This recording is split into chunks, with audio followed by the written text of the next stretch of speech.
আমাকে কয়েকদিনের জন্য শহর থেকে দূরে ডেকে পাঠানো হয়েছিল। দিন কয়েক পর ফিরে এসে দেখি পোয়ারো তার ছোট ভ্যালিসটা গুছিয়ে নিচ্ছে।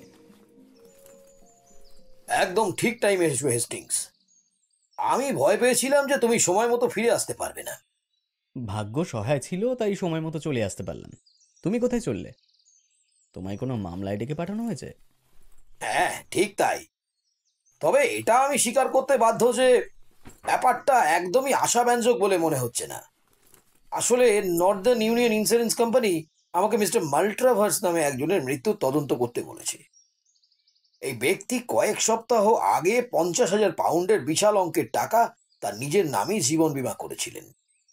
আচ্ছা, বেশ অন্যরকম কেস। তারপর বলো। এটা ঠিক যে কোম্পানি পলিসিতে স্বাভাবিক আত্মহত্যার ধারা ছিল, কিন্তু 1 বছরের মধ্যে আত্মহত্যা করলে প্রিমিয়াম বাজেয়াপ্ত করা হবে। মিস্টার মাল্ট্রাভার্সকে কোম্পানির নিজস্ব ডাক্তার যথাযথভাবে পরীক্ষা করেছিল। লোকটা যদিও নিজের যৌবন পার হয়ে বার্ধক্যের দিকে এগোচ্ছিল, তাও তার শরীর বেশ ভালোই ছিল। যাই হোক, গত বুধবার অর্থাৎ পরশুদিন মিস্টার মাল্ট্রাভার্সের দেহ এসেক্স মার্সডন ম্যানারে তার বাড়ির মাঠে পাওয়া গিয়েছিল এবং তার মৃত্যুর কারণকে এক ধরনের আভ্যন্তরীণ রক্তক্ষরণ বলে বর্ণনা করা হয়েছে। ওর সম্পর্কে একটা অশুভ গুজব রটেছিল। শুধু গুজব রটেছিল তাই নয়, নর্দার্ন ইউনিয়ন সন্দেহাতীতভাবে নিশ্চিত করেছে যে মৃত ভদ্রলোক দেউলিয়া হওয়ার দ্বার প্রান্তে দাঁড়িয়েছিলেন। এখন অবশ্য পরিস্থিতি অন্যরকম। মাল্ট্রাভার্সের একটি সুন্দরী যুবতী স্ত্রী ছিল এবং এটা ধারণা করা হচ্ছে যে তিনি তার স্ত্রীর সুবিধার জন্য একটি জীবন বীমার প্রিমিয়াম পরিশোধের উদ্দেশ্যে সমস্ত প্রস্তুত অর্থ সংগ্রহ করেছিলেন এবং তারপরে আত্মহত্যা করেছিলেন। এমন ঘটনা অস্বাভাবিক নয়। যাই হোক না কেন, আমার বন্ধু আলফ্রেড রাইট, যিনি উত্তর ইউনিয়নের একজন পরিচালক, আমাকে ঘটনা তদন্ত করতে বলেছেন। আমি তাকে অবশ্য বলেছিলাম আমি সাফল্য নিয়ে খুব একটা বেশি আশাবাদী নই। কারণটা কি বলছি, হার্ট ফেলিও সবসময় স্থানীয় জিপি অক্ষমতা হিসেবে ধরা যেতে পারে। তার রোগী আসলে কি কারণে মারা গিয়েছিল তা আবিষ্কার করতে রক্তক্ষরণ পর্যবেক্ষণ করলেই মোটামুটি বোঝা যায়। তবুও আমরা কিছু দরকারি তদন্ত করতেই পারি। 5 মিনিটের মধ্যে ব্যাগ গুছিয়ে নাও হেস্টিংস, আমরা লিভারপুল স্ট্রিটে যাব। প্রায় 1 ঘন্টা পরে আমরা মার্টসন লেইয়ের ছোট্ট স্টেশনে নামলাম।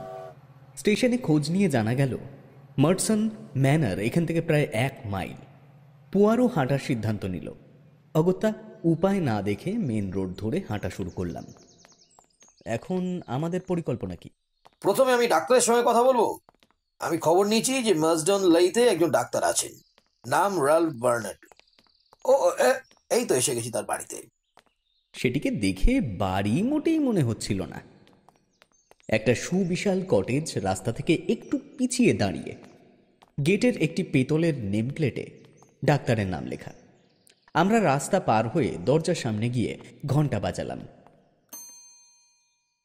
আমরা খুব ভাগ্যবান বলতেই হবে, এখন ডাক্তারের রোগী দেখবার সময়। কিন্তু এই মুহূর্তের জন্য কোনো রোগী তার জন্য অপেক্ষা করছিল না। তাই আমরা একেবারে ভেতরে চলে গেলাম। ডক্টর বার্নার্ড একজন বয়স্ক মানুষ, উঁচু কাঁধ এবং নতজানু প্রকৃতির।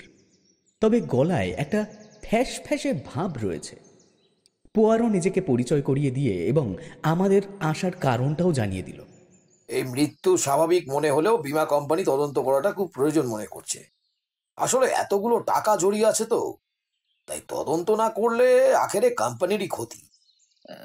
অবশ্যই অবশ্যই। আচ্ছা, ওনার মৃত্যু সম্পর্কে আপনার কি মনে হয়? মানে ওনার নামে এত টাকার বীমা কেন করানো হলো? আমার মতে যেহেতু তিনি একজন ধনী ব্যক্তি ছিলেন, সুতরাং তার নামে এত টাকার বীমা করা কি খুব অস্বাভাবিক? আপনি সত্যি তাকে একজন ধনী ব্যক্তি মনে করেন ডাক্তার?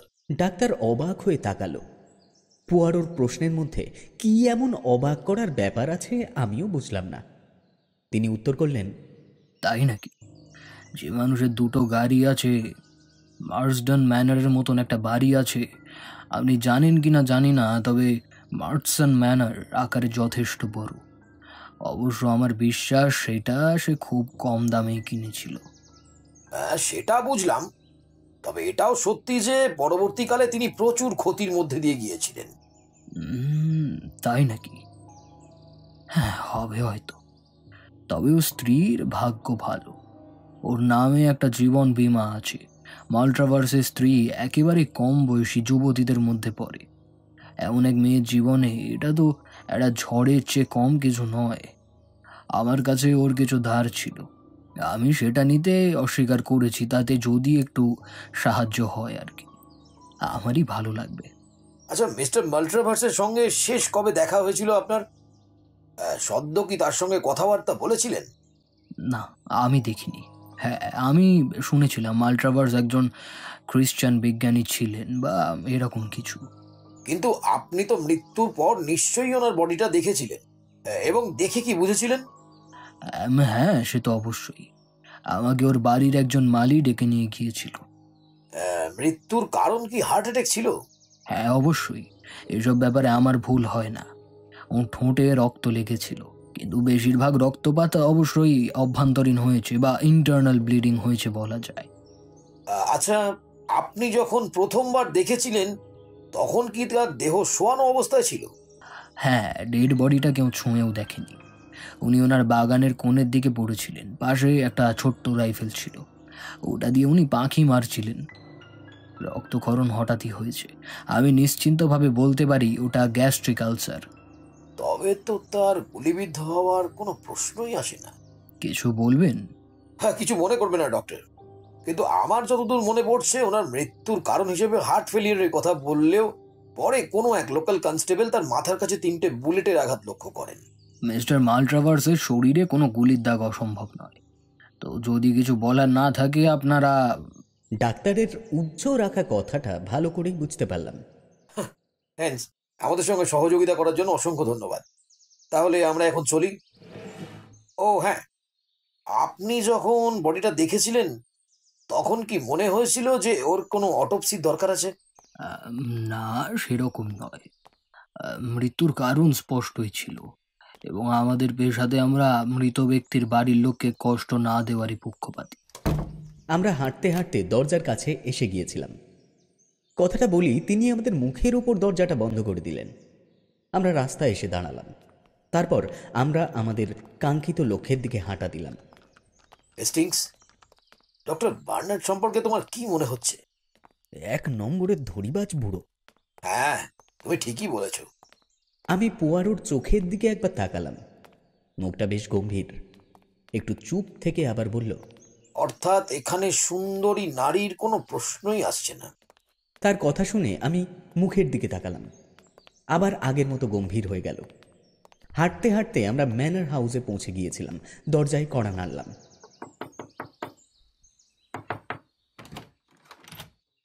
বাড়ির পরিচারিকা দরজাটা খুলে দিল। পোয়ারো নিজের কার্ড এবং ইন্স্যুরেন্স কোম্পানি থেকে দেওয়া একটা চিঠি মিসেস মাল্ট্রাভার্সের জন্য ভিতরে পাঠিয়ে দিল। বাড়ির পরিচারিকা একটা ছোট্ট ঘরে আমাদেরকে বসিয়ে অন্দরমহলে চলে গেল। আমরা বসে রইলাম। প্রায় 10 মিনিট পর ভেতরে দরজা খুলে গেল এবং সেই দরজার ওপার থেকে বের হয়ে এলেন রোগা চেহারার মিসেস মাল্ট্রাভার্স। আপনি মসিয়ে পুয়ারো? হ্যালো ম্যাডাম মাল্ট্রাভার্স, আপনাকে বিরক্ত করার জন্য খুব দুঃখিত, কিন্তু আপনি কি করবেন আর বলুন? সবকিছু তো আমাদের হাতে থাকে না। মিসেস মাল্ট্রাভার্স আমাদেরকে চেয়ারে বসতে বললেন। তার চোখটা লক্ষ্য করলাম। তার চোখ লাল, খুব সম্ভবত কাঁদছিলেন। কিন্তু এই সাময়িক দুঃখ তার অসাধারণ সৌন্দর্যকে ঢাকতে পারেনি। বয়স আন্দাজ 27 কিংবা 28, ফর্সা শরীর এবং নীল রঙের 2 চোখ, এইটুকুই যেন তার সৌন্দর্যকে 1000 গুণ বাড়িয়ে তুলেছে। এটা কি আমার স্বামীর ইন্স্যুরেন্সের বিষয়? আমি জানতাম এটা নিয়ে আমাকে বেশ বিরক্ত করা হবে, কিন্তু এত তাড়াতাড়ি ভাবতে পারিনি। না না, এরকম বলবেন না। আমরা বেশি বিরক্ত করব না, কয়েকটা মাত্র প্রশ্ন করেই চলে যাব। আসলে ব্যাপারটা বোঝার চেষ্টা করুন।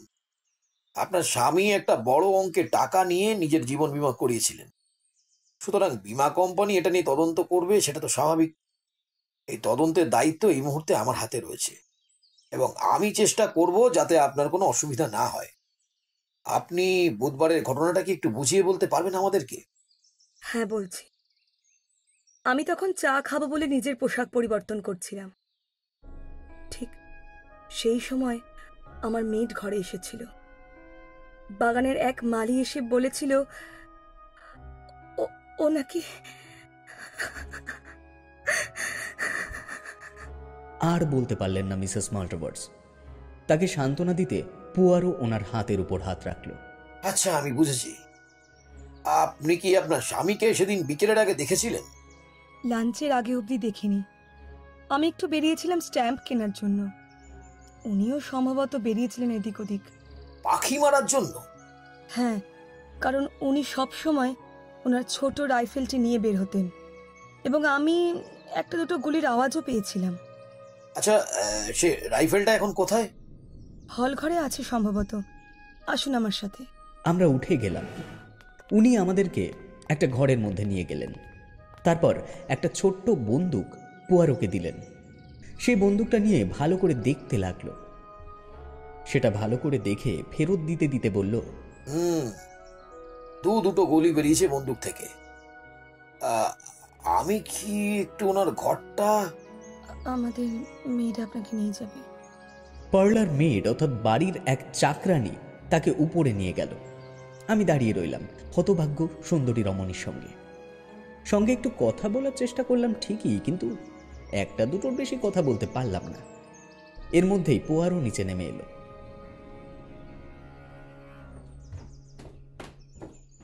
আপনার সহযোগিতার জন্য অসংখ্য ধন্যবাদ ম্যাডাম। আশা করছি এ ব্যাপারে আপনাকে অদূর ভবিষ্যতে আর কোনো সমস্যায় পড়তে হবে না। তবে একটা প্রশ্ন করছি, আপনি কি আপনার স্বামীর আর্থিক অবস্থা বা ব্যবসা সম্পর্কে সচেতন ছিলেন? না, তেমন কিছু নয়। আমি ব্যবসা সংক্রান্ত ব্যাপারে একেবারেই অক্ষম। আচ্ছা, এর মানে আপনি ওনার এই বড় টাকা জীবন বীমার ব্যাপারে কোনো ক্লু দিতে পারবেন না, তাই তো? উনি এর আগে এরকম কিছু করেননি সম্ভবত। আমাদের বিয়ে হয়েছে খুব বেশি হলে 1 বছর, কিন্তু উনি এই জীবন বীমাটি করার আগে একদম নিশ্চিত ছিলেন তার মৃত্যুর ব্যাপারে। উনি ভেবেই নিয়েছিলেন যে উনি আর বেশি দিন বাঁচবেন না। আমি বুঝেছিলাম যে ওনার একটা হ্যামারেজ আগেই হয়ে গিয়েছে। আরেকটা হলে সেটা ওনার মৃত্যুর কারণ হতেই পারে। আমি ওনার এই মৃত্যু ভয় দূর করবার অনেক চেষ্টা করেছিলাম, তবে উনি যেন একটু বেশি নিশ্চিত ছিলেন। তার চোখ জলে ভরে এলো। আমরা দাঁড়ালাম না। তিনি আমাদের বিদায় জানিয়ে অন্দরমহলে চলে গেলেন। এরপর আমরা রাস্তায় দুজনে হাঁটতে লাগলাম। যাক, একটা জিনিস তো পরিষ্কার হলো। চলো, লন্ডন ফিরতে হবে। যা বুঝলাম, ইঁদুরের গর্তে কোনো ইঁদুর নেই। তবে তবে কি? একটা ছোট্ট অসঙ্গতি রয়েছে, এছাড়া আর কিছুই না। তুমি লক্ষ্য করেছো? করনি না? জীবনটাই অসঙ্গতিতে ভর্তি এবং লোকটা নিজের প্রাণ নিজে নেয়নি। এছাড়া এমন কোনো বিষ নেই যেটা দিয়ে তার গোটা মুখ রক্তে ভরিয়ে দেওয়া সম্ভব। না না না না না না। আমাকে এটা বুঝতে হবে যে এখনো অবধি যা যা জানতে পেরেছি সেগুলো খুব পরিষ্কার এবং অসঙ্গতিহীন। কিন্তু কাজটা কে করেছে? একটা লম্বা যুবক আমাদের দিকে এগিয়ে আসছিল। সে আমাদের দিকে কোনো রকম অঙ্গভঙ্গি না করেই এগিয়ে চলে গেল। কিন্তু আমি লক্ষ্য করলাম তাকে দেখতে একদমই সাধারণ। মুখের রোগা ভাবটা গরম দেশে থাকার সাক্ষ্য দিচ্ছে। সেই ব্যক্তির আগমনে বাগানের মালিক ও তার কাজ কিছুক্ষণ যেন বন্ধ করে রেখেছিল। পুয়ারো সেই মালির দিকে এগিয়ে গেল। ওই লোকটাকে প্লিজ বলো, তুমি কি ওকে চেনো? আমার ওর নাম মনে নেই স্যার, তবে নামটা শুনেছিলাম। সে সপ্তাহ থেকে এই বাড়িতেই রয়েছে। মঙ্গলবার, হ্যাঁ মঙ্গলবারই ছিল। আমরা দ্রুত পায়ে ওই লোকটার পিছু নিলাম। সেই কালো পোশাক পরা লোকটা বাড়ির অন্যদিকে চলে গেল। আমরা তার পিছু নিয়ে সেদিকে গেলাম এবং শুনতে পেলাম মিসেস মাল্টিভার্সের সঙ্গে তার কথোপকথন। মিসেস মাল্টিভার্স তাকে দেখে একটু ভয় পেয়ে গেলেন। তুমি? আমি তো ভেবেছিলাম তুমি সমুদ্রে ওই ইস্ট আফ্রিকার দিকে পাড়ি দিয়েছো। আমার উকিল আমাকে একটা খবর দিল, তাই ফিরে আসতে বাধ্য হল। স্কটল্যান্ডে আমার কাকা আমার জন্য মৃত্যুর আগেই কিছু টাকা রেখে গেছে। এখন আমি আমার যাত্রা ভঙ্গ করে ফেরত আসার সিদ্ধান্ত নিলাম। তারপরই আমি খবরের কাগজে একটা বাজে খবর পেলাম। সেই জন্যই ভাবলাম যে এখানে আসি। আমার সাহায্যের কোনো দরকার লাগে? তোমারও দেখাশোনা করার জন্য তো কাউকে লাগবে, তাই না? সেই মুহূর্তে তারা আমাদের উপস্থিতির আঁচ পেয়ে গেল। পুয়ারো এগিয়ে গেল। অজুহাত হিসেবে অবশ্য তার যুক্তি বেশ জোরালো। সে নাকি তার লাঠি খুঁজতে এসেছিল হলঘরে। যদিও মিসেস মাল্টিভার্স বিচলিত না হয়ে আলাপ করিয়ে দিলেন। মসি পোয়ারো, ইনি ক্যাপ্টেন ব্ল্যাক। তারপর কথা কিছুক্ষণ ধরে চলল। কথা বলার তার মাঝেই জানা গেল ক্যাপ্টেন ব্ল্যাক উঠেছেন অ্যাঙ্কার নামের একটা সরাইখানাতে। তার হারিয়ে যাওয়া লাঠিটা অবশ্য খুঁজে পাওয়া গেল না, যেটা একেবারেই অবাক করার বিষয় নয়। তবে পোয়ারো ক্ষমা চেয়ে নিয়ে চলে এলো ঘর থেকে। আমরা দ্রুত পায়ে অ্যাঙ্কারে চলে এলাম। আমরা এখানে আমাদের বন্ধু আসা অবধি অপেক্ষা করি। তুমি নিশ্চয়ই খেয়াল করেছো যে আমি প্রথম ট্রেন ধরে লন্ডনে ফেরার কথাতে জোর দিয়েছিলাম। সম্ভবত তুমি ভেবেছিলে সেটা সত্যি, কিন্তু না। ক্যাপ্টেন ব্ল্যাক আসার পর মহিলার মুখটা তুমি লক্ষ্য করেছিলে। দেখে মনে হচ্ছিল উনি খুবই অবাক হয়েছেন। ও এখানে এসে পৌঁছলো মঙ্গলবার রাত্রে, অর্থাৎ মিস্টার মাল্টিভার্স যেদিন মারা গেলেন তার আগের রাতে। হেস্টিংস, এই ক্যাপ্টেন ব্ল্যাকের ব্যাপারে একটু খোঁজ খবর নেওয়া দরকার। আধ ঘন্টা পরেই আমাদের কাঙ্ক্ষিত ব্যক্তি এসে উপস্থিত হলেন। পুয়ারো তাকে দেখে বাইরে গেল এবং তার সঙ্গে কিছু কথা বলে ভিতরে নিয়ে এলো। আমি ক্যাপ্টেনকে আমাদের আসার কারণটা ভালো করে বলেছিলাম। দেখুন ক্যাপ্টেন, মিসেস মাল্টিভার্সকে এই সময় বিরক্ত করার আমার একদমই ইচ্ছা ছিল না। তবে আপনি যেহেতু এই সময় এসে পড়েছেন, ওই ব্যাপারে আপনি নিশ্চয়ই কোনো গুরুত্বপূর্ণ তথ্য দিয়ে আমাদের সাহায্য করতে পারবেন। আমি সব রকমভাবেই আপনাদেরকে সাহায্য করতে পারবো আশা করি। তবে আমি সেরকম অস্বাভাবিক কিছু লক্ষ্য করিনি। দেখুন, মাল্টিভার্স আমাদের সকলের পরিচিত হলেও আমি ওনাকে খুব ভালো করে চিনতাম না। আপনি এখানে কবে এসেছেন? মঙ্গলবার বিকেলে। আমি শহরে এসেছি বুধবার সকালে, কারণ আমার নৌকো টিলবাড়িতে এসে পৌঁছয় 12টার সময়। কিছু খবর আমার যাতায়াতের জায়গায় পরিবর্তন করতে বাধ্য করেছে, শুনেছেন নিশ্চয়ই। আপনি ইস্ট আফ্রিকা ফিরে যাচ্ছেন, তাই তো? আমি ওখানে যুদ্ধের সময় থেকেই আছি। আহ, সে কি দেশ! হ্যাঁ, একদম। তবে মঙ্গলবার রাতের খাওয়ার সময়ের ব্যাপারে ঠিক কি হয়েছিল একটু বলবেন? ও তেমন কিছু না, কিছু এদিক ওদিকের কথাবার্তা মাত্র। মাল্টিভার্স জাহাজের লোকদের কথা জিজ্ঞেস করেছিলেন, তারপর আমরা আফ্রিকা যাওয়া নিয়ে কথাবার্তা বলেছিলাম। এর বেশি তেমন কিছু নয়। ধন্যবাদ। এরপর পুয়ারো কিছুক্ষণ চুপ করে রইল। তারপর বলল, আপনি যদি অনুমতি দেন আমরা একটা ছোট্ট পরীক্ষা করতে পারি। মানে, আপনি এতক্ষণ যা বললেন তা আপনার সচেতন মস্তিষ্কের কথা। এবার আমি আপনার অবচেতন মনকে একটু প্রশ্ন করতে চাই। এইসবের আবার মানে কি? না না, ব্যাপারটা সেরকম নয়। আমি আপনাকে একটা শব্দ বলবো, আপনি সেটার উত্তর দেবেন। শর্ত একটাই, সবার প্রথমে যেটা মনে আসবে সেটাই বলতে হবে আপনাকে। তাহলে শুরু করা যাক। ক্যাপ্টেনকে একটু অস্বস্তিতে পড়তে দেখলাম। ঠিক আছে। আমাদের কথাগুলো লিখে রাখো হেস্টিংস। এরপর সে তার নিজের পকেট থেকে একখানা ঘড়ি বের করে টেবিলে নিজের পাশে রাখলে। আমরা শুরু করছি। দিন। হতভম্ব হয়ে থাকা ক্যাপ্টেন একটু চুপ করে বসেছিলেন। তারপর নিজেকে সামলে নিয়ে বললেন, রাত। ওদের প্রশ্ন উত্তর দ্রুততর হতে শুরু করল। নাম। স্থান। বার্নার্ড। শ। মঙ্গলবার। ডিনার। যাত্রা। জাহাজ। দেশ। ইউগান্ডা। গল্প। সিংহ। রুক রাইফেল। খামার। শট। আত্মহত্যা। হাতি। টাস্কস। টাকা। আইনজীবী। ধন্যবাদ ক্যাপ্টেন ব্ল্যাক। প্রায় আধা ঘন্টার মধ্যে হয়তো আপনি আমাকে কয়েক মিনিট সময় দিতে পারবেন? অবশ্যই। তরুণ সৈনিকটি কৌতূহলীভাবে তার দিকে তাকালো এবং উঠে যাওয়ার সাথে সাথে তার কপাল মুছে ফেলল। তার পেছনে দরজা বন্ধ হয়ে যাওয়ায় আমার দিকে হাসল। তুমি সব দেখেছো, তাই না? তুমি কি বলতে চাইছো তা তো আমি জানি না। শব্দের তালিকাটি কি তোমায় কিছুই বলে না? আমি ওটাই পরীক্ষা করছিলাম, কিন্তু কিছুই বুঝলাম না। আমি তোমাকে সাহায্য করছি। শুরুতে ব্ল্যাক কোনো বিরতি ছাড়াই স্বাভাবিক সময়ের সীমার মধ্যে ভালো উত্তর দিয়েছিল, তাই আমরা এটা ভেবে নিতেই পারি যে তার নিজের কাছে গোপন করার জন্য কোনো অপরাধ নেই। দিন থেকে রাত্রি এবং স্থান থেকে নাম হলো স্বাভাবিক সম্পর্ক। আমাদের সাম্প্রতিক কথোপকথনের পরে তিনি আমার মঙ্গলবারকে ডিনার দেন, কিন্তু জার্নি এবং দেশের উত্তরে জাহাজ এবং ইউগান্ডা দিয়েছিল। স্পষ্টভাবে দেখায় যে তার বিদেশ ভ্রমণ তার কাছে গুরুত্বপূর্ণ ছিল এবং অন্য কিছু নয়। গল্পকে রাতের খাবারে বলা সিংহের গল্পগুলির একটি মনে করায়। আমি রুক রাইফেলের দিকে এগিয়ে যাই এবং তিনি সম্পূর্ণ অপ্রত্যাশিত শব্দ ফার্ম দিয়ে উত্তর দেন। আমি যখন শট বলি তখন তিনি সঙ্গে সঙ্গে উত্তর দেন আত্মহত্যা। এই মেলবন্ধনের কারণ খুব স্পষ্ট। তার পরিচিত এক ব্যক্তি কোথাও একটি খামারে রুক রাইফেল দিয়ে আত্মহত্যা করেছে। এটাও মনে রেখো যে ডিনারে তিনি যে গল্পগুলো বলেছিলেন তার মনে সেগুলো এখনো রয়েছে।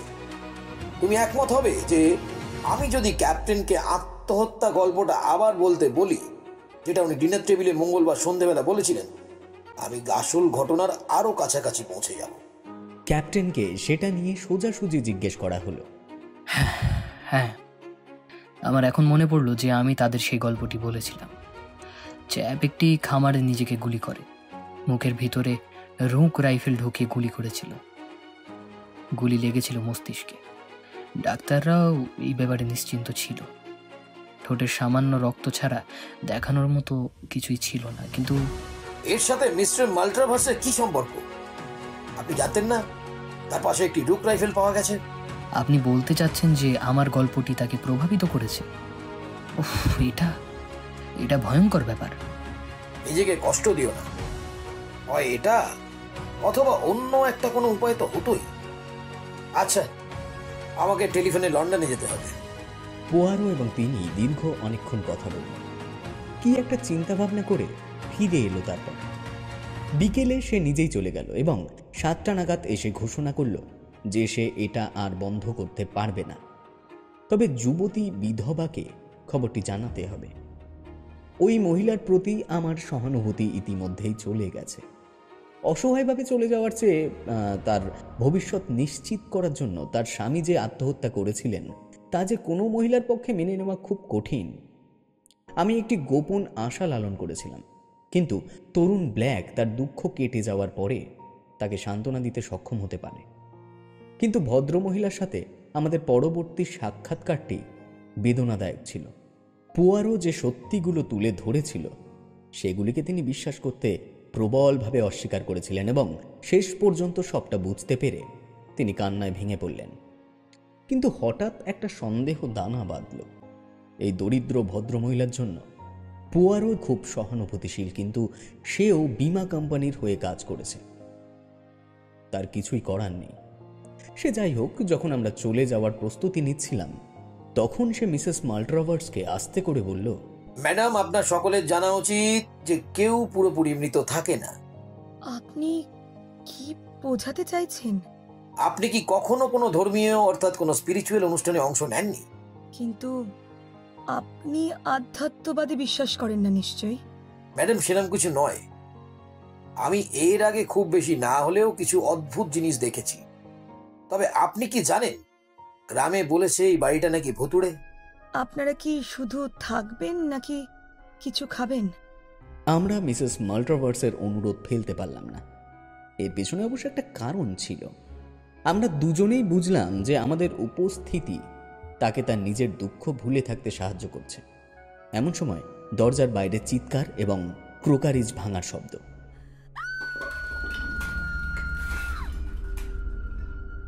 আমরা লাফিয়ে উঠলাম। পার্লার মেইড দ্রুত পায়ে ঘরে এলো। একটা লোক বাইরে ছিল। পোয়ারো দ্রুত বেরিয়ে আবার ফিরে এলো। ওখানে কেউ নেই। ওখানে নেই স্যার। আমি তো রীতিমতো ভয় পেয়ে গিয়েছিলাম। কিন্তু কেন? কি হয়েছিল? আমি ভেবেছিলাম ওখানে আমার প্রভু দাঁড়িয়ে রয়েছে। লোকটা অনেকটা মাস্টারের মতন দেখতে। আমি দেখলাম মিসেস মাল্ট্রাভার্স সেই কথা শুনে ভয় পেতে শুরু করলেন। আমার মন আবার এক পুরনো কুসংস্কারের মুখোমুখি হলো। আমি শুনেছিলাম আত্মহত্যা করলে মৃত ব্যক্তি শান্তি পায় না। আমার বিশ্বাস মিসেস মাল্ট্রাভার্স এটাই ভেবেছিলেন। ও কথা শুনে তিনি চিৎকার দিয়ে পোয়ারোর হাত ধরলেন। আপনারা শুনলেন না? জানলায় ওই 3টি টোকা। বাড়ির চারপাশে যাওয়ার সময় তিনি সব সময় এইভাবে টোকা দিতেন। কিন্তু ওটা তো আইভি ছিল। আইভি মানে ওই লতানো গাছটা। কিন্তু এক ধরনের আতঙ্ক আমাদের ঘিরে ধরেছিল। পার্লার মেইড স্পষ্টতই ভয় পেয়ে গিয়েছে। খাবার শেষ হলে মিসেস মাল্ট্রাভার্স আমাদেরকে না যেতে অনুরোধ করলেন। তিনি একা থাকতে ভয় পাচ্ছেন। শেষমেশ উপায় না দেখে আমরা মর্নিং রুমে গিয়ে বসলাম। বাতাসের গতি বেড়েই চলেছে। অন্তত দুবার দরজাটা আস্তে আস্তে খুলে গেল, আর প্রতিবারই মিসেস মাল্ট্রাভার্স আতঙ্কিত হয়ে আমাকে আঁকড়ে ধরলেন। উফ, এই দরজাটা খুব বিরক্তিকর, এত শব্দ করছে। আমি লক করে দিচ্ছি। এটা করবেন না, যদি এখনই খোলা হয়। তিনি যখন কথাটা বলছিলেন তখনই অসম্ভব ব্যাপারটা ঘটে গেল। বন্ধ দরজাটা আস্তে আস্তে খুলে গেল। আমি যেখানে বসেছিলাম সেখান থেকে প্যাসেজ দেখতে পাচ্ছিলাম না, কিন্তু সে এবং পোয়ারো দরজার সামনেই ছিল। ওই তো আমার স্বামী। আপনি তাকে দেখলেন? ওই প্যাসেজের ওখানে। পোয়ারো হতবাক মুখ নিয়ে তার দিকে তাকিয়ে রইল, তারপর মাথা নাড়ল। আমি তাকে দেখেছি। আমার স্বামী। আপনিও নিশ্চয়ই দেখেছেন। ম্যাডাম, আমি কিছুই দেখিনি। আপনার শরীর ভালো নেই। না, আমি পুরোপুরি ভালো আছি। হে ঈশ্বর! হঠাৎ কোনো সতর্ক বার্তা ছাড়াই বাতিগুলো কাঁপিয়ে নিভে গেল। সেই অন্ধকারে শোনা গেল এক অদ্ভুত শব্দ। এদিকে আমি মিসেস মাল্ট্রাভার্সের হাহাকার শুনতে পাচ্ছিলাম, এবং তারপর আমি দেখলাম উপরে বিছানায় যাকে দেখেছিলাম সে আমাদের দিকে মুখ করে দাঁড়িয়ে রয়েছে। একটা ক্ষীণ ভুতুড়ে আলো জ্বলছে, তার ঠোঁটে রক্ত। সে তার ডান হাত বের করে ইশারা করল। হঠাৎ মনে হলো একটা উজ্জ্বল আলো সেখান থেকে বেরিয়ে রয়েছে। সেটা পোয়ারো এবং আমার উপর দিয়ে গিয়ে মিসেস মাল্ট্রাভার্সের উপর পড়ল। দেখলাম ওর সাদা আতঙ্কিত মুখ, আর কিছু। পোয়ারো, ম্যাডামের হাতের দিকে তাকাও, দেখো ডান হাত লাল হয়ে রয়েছে। আমার কথায় মিসেস মাল্ট্রাভার্স তার নিজের হাতের দিকে তাকালেন। নিজেকে সামলাতে না পেরে মেঝেতে পড়ে গেলেন। রক্ত! হ্যাঁ, এটা রক্ত। আমি তাকে খুন করেছি। আমি এটা করেছি। আমাকে তার থেকে বাঁচান। সে ফিরে এসেছে। লাইটস! আলোগুলো যেন জাদু করে জ্বলে উঠল। এইটুকুই দরকার ছিল। তুমি শুনেছো হেস্টিংস? আর তুমি এভরি? ওহ, যাই হোক, ইনি মিস্টার এভরি, নাট্য দলের একজন গুণী সদস্য। আজ বিকেলে তাকে ফোন করলাম। তার মেকআপ দারুণ, তাই না? একবারে মৃত ব্যক্তির মতো।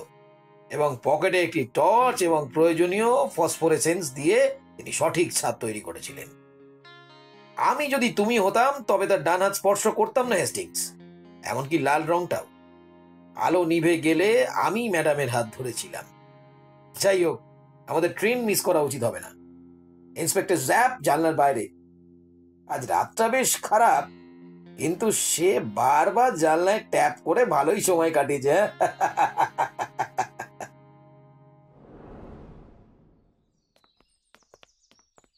সবকিছু সমাধান হয়ে গেল, তবে কয়েকটা বাধা ছিলই। ডাক্তার ভেবেছিলেন মৃত ব্যক্তি একজন খ্রিস্টান বিজ্ঞানী, এবং মিসেস মাল্ট্রাভার্স ছাড়া তাকে কেই ধারণা দিতে পারে। কিন্তু আমাদের কাছে মিসেস মাল্ট্রাভার্স এমন ভান করলেন যে তিনি নিজের স্বাস্থ্য সম্পর্কে গুরুতর চিন্তিত। আবার দেখো, তিনি কেন তরুণ ব্ল্যাকের পুনরাবির্ভাব দেখে এতটা বিস্মিত হলেন। এবং সবশেষে, যদিও আমি জানি যে কনভেনশন আদেশ দেয় একজন মহিলাকে তার স্বামীর জন্য শোক পালন করার সময় সৎ ও ত্রুটি মুক্ত থাকতে হবে, তবে আমি ওনার রুক্ষ চোখের পাতায় ভুলে যাইনি। তুমি ওটা লক্ষ্য করো না, তাই না হেস্টিংস? আমি সব সময় তোমাকে বলি হেস্টিংস যে তুমি কিছুই লক্ষ্য করো না। যাই হোক, এখন এখানে দুটি সম্ভাবনা ছিল। ব্ল্যাকের গল্পটি কি মিস্টার মাল্ট্রাভার্সকে আত্মহত্যা করার একটি বুদ্ধিমান পদ্ধতির পরামর্শ দিয়েছিল, নাকি তার অন্য শ্রোতা স্ত্রী হত্যা করার মারাত্মক পদ্ধতি দেখেছিল? আমি পরের সম্ভাবনার দিকে ঝুঁকে পড়লাম। ওই উপায়ে নিজেকে গুলি করতে তাকে সম্ভবত তার পায়ের আঙুল দিয়ে ট্রিগার টানতে হবে, অন্তত আমি তাই মনে করি। এখন যদি মিস্টার মাল্ট্রাভার্সের পায়ে জুতো না পরা থাকতো, সেটা কি আমরা কারোর কাছ থেকে শুনতাম না? এর মধ্যে একটি অদ্ভুত ব্যাপার অবশ্যই মনে থাকতো। ওই যে বললাম, আমি ভালোভাবেই বুঝেছিলাম যে এটা খুনের ঘটনা। এভাবে আত্মহত্যা সম্ভব নয়। তবে সেটা প্রমাণ করার মতো কোনো মজবুত তথ্য আমার কাছে ছিল না। সেই জন্যই এরকম একটা হাস্যকর নাটকের অবতারণা করতে হলো। আমি কিন্তু এখনো খুনের ব্যাপারটা বুঝতে পারলাম না। দাঁড়াও, শুরু থেকে শুরু করি। উনি একজন অত্যন্ত ধূর্ত এবং চতুর মহিলা। মহিলা তার স্বামীর আর্থিক দুরবস্থার কথা জেনেও বিয়ে করেন, তবে এমন এক বৃদ্ধ সঙ্গীর কাছে ক্লান্ত হয়ে পড়েন। এটাই তো স্বাভাবিক, তাই না? অর্থাৎ তিনি শুধুমাত্র তার অর্থের জন্য বিয়ে করেছেন। তাকে একটি বড় অঙ্কের জন্য তার জীবন বিমা করতে প্ররোচিত করেন এবং তার উদ্দেশ্য পূরণের উপায় সন্ধান করেন। ঠিক সেই সময়ে তার কাছে এলো একটা দুর্ঘটনার গল্প, তরুণ ক্যাপ্টেন ব্ল্যাকের অদ্ভুত ঘটনাটা।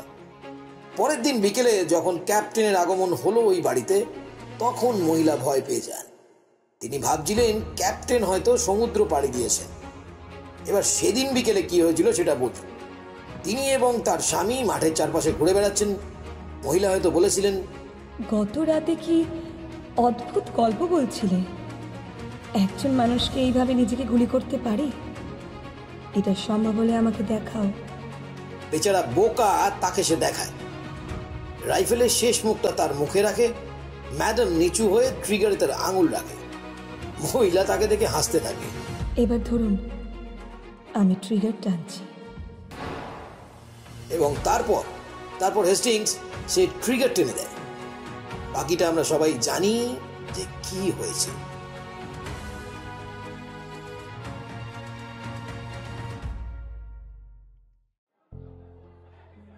পুরনো বন্ধু হেনরি পনিংটনের সাথে রাতের খাবার খেতে এসেছেন বিখ্যাত গোয়েন্দা এরকুল পোয়ারো। চেলসির কিংস রোডে গ্যালেন্ট এন্ডেভয়ে সুস্বাদু খাবারের জন্য ইদানিং বেশ নামডাক হয়েছে এই রেস্তোরাঁর। মিস্টার বনিংটন গ্যালেন্ট এন্ডেভয়ে বেশ ভক্ত। এখানকার শান্ত পরিবেশটা খুব পছন্দ করেন তিনি। পছন্দ করেন খাবারগুলো, খাঁটি ইংরেজি পদগুলো, বিদেশি স্বাদগন্ধের মিশেল নয়। অতীতে কোন কোন বিখ্যাত মানুষের সঙ্গে এ রেস্তোরাঁয় এসেছিলেন তিনি তা নিয়েও বড়াই করে বেড়ান। দরকার হলে ভিজিটার্স বুক খুলে দেখিয়ে দেন নিজের কথার সত্যতা। মিস্টার বনিংটন ঠিক সংস্কৃতিমনা মানুষ নন, তবে যারা শিল্পের চর্চা করেন তাদের প্রতি ভদ্রলোকের একরকম দুর্বলতা আছে। সবসময় আসা যাওয়ার ফলে মোটামুটি মুখ চেনা হয়ে গেছে বনিংটন। রেস্তোরাঁয় ঢুকতেই মলি নামের এক ওয়েট্রেস এসে অভ্যর্থনা জানালো তাদেরকে। নিয়মিত খদ্দেরের পছন্দ অপছন্দ মুখস্থ ওর, তা নিয়ে এক ধরনের গর্ব অনুভব করে। শুভ সন্ধ্যা স্যার। বনিংটন আর পোয়ারোকে কোনার একটা টেবিলে বসালো মলি। আপনারা খুবই ভাগ্যবান, এমন দিনে এলেন। স্টাফ করা টার্কি আছে আজ মেনুতে। আপনার তো খুব পছন্দ ওটা, তাই না মিস্টার বনিংটন? আচ্ছা বলুন স্যার, কি দেবো আগে, স্যুপ নাকি মাছ? পোয়ারোর দিকে তাকালেন বনিংটন। শুনলে তো, তোমার পছন্দের ফ্রেঞ্চ কিছুই নেই, সবই ইংরেজ খাবার। হাত নাড়লেন পোয়ারো সহাস্যে। আজ আমি নিজেকে তোমার মর্জির ওপরেই ছেড়ে দিলাম বন্ধু, যা খুশি খাওয়াও। বেশ। ভেবেচিন্তে খাবার আর পানীয়ের অর্ডার দিলেন বনিংটন।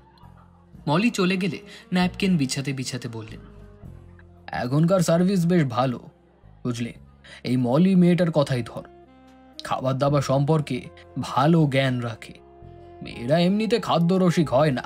প্রচুর মহিলা দেখতে পাবে যারা ধনী হবার পরেও কি খাচ্ছে না খাচ্ছে তা নিয়ে মাথা ঘামায় না। হাল ফ্যাশনের জামা কাপড় আর গয়নার উপর ওদের সমস্ত মনোযোগ। কি বলো? তা অবশ্য ঠিক বলেছো। ঈশ্বরকে ধন্যবাদ, পুরুষদের অমন করে তৈরি করেনি। ব্যতিক্রম নেই বলতে চাইছো? অল্প বয়সের ছেলেগুলোকে হিসেবে ধরলে ব্যতিক্রম পাওয়া যাবে বটে, কিন্তু ওরা এই যুগের ছেলে পেলে না আছে সাহস, না আছে সাধনা। ওদেরকে আমি গন্তিতেই ধরি না। এবার আমার ধারণা ওরাও গোনায় ধরে না আমাদেরকে। একটু আনমনা হয়ে গেলেন তিনি। হয়তো ওদের দৃষ্টিভঙ্গি ঠিক, তারপরেও সবকিছুর একটা সীমা থাকা উচিত। এমন ভাব দেখায় যেন দুনিয়ার 60 বছর বয়স হয়ে গেলেই আর কোনো বাঁচবার অধিকার নেই। এভাবে চললে আর কয়দিন পরে দুনিয়ার মুরব্বীদের সঙ্গে শ্রদ্ধা ভালোবাসার সম্পর্ক লোপ পাবে। খুবই খাঁটি কথা, সায় দিলেন পোয়ারো। না, তুমিও দেখছি নিরাশায় ডুবে গেলে। বলতে বাধ্য হচ্ছি পোয়ারো, চোর লুটেরা আর খুন খারাপির পুলিশি জালে জড়িয়ে তুমিও শেষ হয়ে গেলে। হাসলেন পোয়ারো। চিন্তা করো তো, 60 বছরের সবগুলো বুড়োকে যদি একের পর এক সরিয়ে দেওয়া হতে থাকে, তাহলে পুলিশের কি দুর্দশাটাই না হবে। হ্যাঁ, যাকে বাদ দাও সব, বরং তোমার কথা বলো, দিনকাল চলছে কেমন? গ্যাঞ্জাম? আরে এই দুনিয়ায় মনে হয় খালি গ্যাঞ্জামই অবশিষ্ট আছে। খালি ঝামেলা আর মিষ্টি মিষ্টি কথা। ভাবখানা এমন যেন মিষ্টি কথা তোড়ে সবাই আসল ঝামেলা ভুলে যাবে। এ অনেকটাই ওই শাক দিয়ে মাছ ঢাকার মতন ব্যাপার আর কি। খাবার পরিবেশনের জন্য মলির আগমন ঘটায় আলাপে ব্যাঘাত ঘটল। ধন্যবাদ মলি, তোমার তুলনা হয় না। কি পছন্দ করি না করি তা একেবারে মুখস্থ করে রেখেছো। এই কথা বলে আর লজ্জা দেবেন না স্যার, আপনি তো এখানে নিয়মিত আসেন। আপনি কি খেতে ভালোবাসেন তা মনে রাখা আমাদের কর্তব্যের মধ্যেই পড়ে। লোকজন কি সবসময় একই খাবারের অর্ডার দেয় নাকি? মাঝে মাঝে স্বাদ বদলায় না? মহিলারা বদলান, কিন্তু পুরুষরা সবসময় একই খাবার পছন্দ করেন। এই বলছিলাম না। বিজয়ের হাসি হাসলেন বনিংটন। চারপাশে চোখ বোলালেন তিনি। কোনায় বসা ওই দাড়িওয়ালা বুড়োটাকে দেখছো? মলির কাছে শুনেছি প্রতি মঙ্গল আর বৃহস্পতিবারের রাতে এখানে খেতে আসে সে। গত 10 বছর ধরে একটা সপ্তাহ বাদ যায়নি। এই রেস্তোরাঁয় ও একটা মাইল ফলকের মতো। অথচ আজব ব্যাপার, লোকটা কে, কি করে, কোথায় থাকে সেটা এখানকার কেউ জানেন। টার্কির বাদবাকি অংশ নিয়ে মলি ফিরে আসার পরে বনিংটন বললেন, তোমাদের এই বুড়ো ঘড়ি দেখি আজও এসেছে। হ্যাঁ স্যার, প্রতি মঙ্গল আর বৃহস্পতিবার। জানেন স্যার, গত সপ্তাহে কিন্তু ভদ্রলোক সোমবার রাতে এসেছিলেন। আমি এমন চমকে উঠেছিলাম স্যার, ভেবেছিলাম আমি বোধহয় দিন ভুল করছি। অবশ্য পরের দিন রাতেও উনি খেতে এসেছিলেন। বোধহয় একদিন এমনি নিজের রুটিন ভেঙেছিলেন ভদ্রলোক। অভ্যাসের এমন পরিবর্তন ভারী অদ্ভুত ব্যাপার তো। নিশ্চয়ই কোনো কারণ আছে তার পিছনে। আমার মনে হয় কোনো ধরনের দুশ্চিন্তায় ভুগছিলেন উনি। এমনটা ভাবছেন কেন? অস্বাভাবিক কোনো আচরণ করছিলেন ভদ্রলোক? না স্যার, আচরণ বলা চলে না, কথা খুবই কম বলেন ভদ্রলোক, স্বভাবও খুবই শান্ত। তেমনটাই ছিলেন সেদিন। তবে অস্বাভাবিক লেগেছে ওর অর্ডারটা। অর্ডার?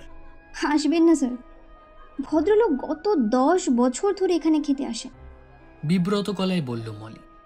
কিন্তু সেদিন রাতে উনি যা অর্ডার দিলেন, টমেটোর ঘন স্যুপ, কিডনি পুডিং আর ব্ল্যাকবেরি টট, ভীষণ অবাক হয়েছিলাম স্যার। জীবনে কোনো দিন এসব খেতে চাননি উনি। হ্যাঁ, স্বীকার করছি, খুবই আশ্চর্য ঘটনা। মাথা দোলালেন পোয়ারো। আর কোনো কথা না থাকায় চলে গেল মলি। তারপর গোয়েন্দা প্রবর, তুমি কি কিছু অনুমান করছো নাকি? শোনানো যাবে? মৃদু হেসে বললেন বনিংটন।